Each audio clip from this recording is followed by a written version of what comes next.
نحمده ونصلي على رسوله الكريم أما بعد فأعوذ بالله من الشيطان الرجيم بسم الله الرحمن الرحيم السلام علیکم ورحمۃ اللہ وبرکاتہ۔ امید کرتی ہوں آپ سب ایمان اور صحت کی بہترین حالت میں ہوں گے۔ اللہ پاک سب کو ایمان اور صحت کی بہترین حالت میں رکھے، آمین۔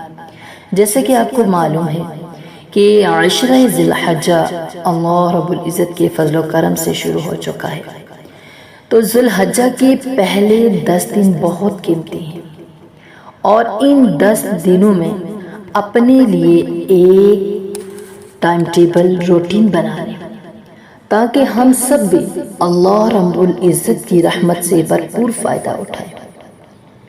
ذی الحجہ کے 10 دنوں میں یہ کام کریں، اللہ کی رحمت سے بھرپور انشاءاللہ فائدہ اٹھا لیں۔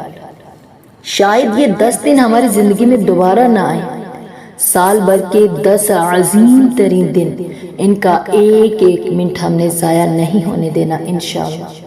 اپنا شیڈول لکھ لیں تاکہ روٹین سے سب کام کر سکیں۔ لکھنے سے عمل پختہ ہو جاتا ہے۔ صبح سے رات تک کی روٹین، رات کو نیت کر کے سوئے، مضبوط نیت عمل کروائے گی۔ طاقت دینے والی اللہ کی ذات ہے۔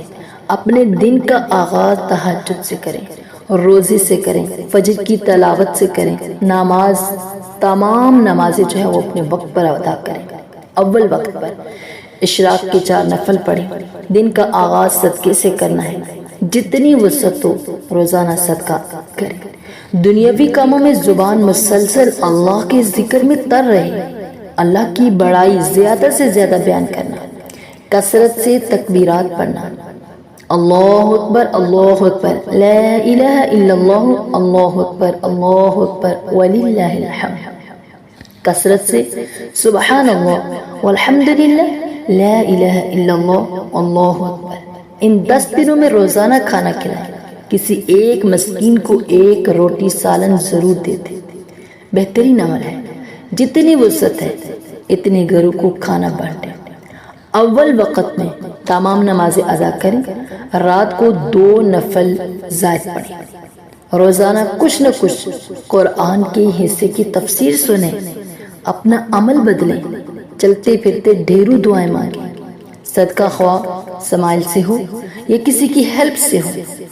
اپنی اخلاقی تربیت کرنے کی کوشش کریں، اپنی آواز میں نرمی لائیں، شفقت لائیں، پیار لائیں، محبت لائیں، حسد سے بچیں، غیبت سے بچنے کی کوشش کریں، دوسروں کو پانی پلائیں، اللہ کو راضی کر لیں، کمر کس لیں، دعائیں قبول کروا لیں۔ یہ 10 دن بہت قیمتی ہیں۔ جزاک اللہ خیرن۔ دعاؤں میں مجھے بھی یاد رکھیے گا۔ اللہ پاک ہم سب کا حامی اور ناصر ہو، ہم سب کو اللہ پاک اس پر عمل کی توفیق عطا فرمائے، آمین ثم آمین۔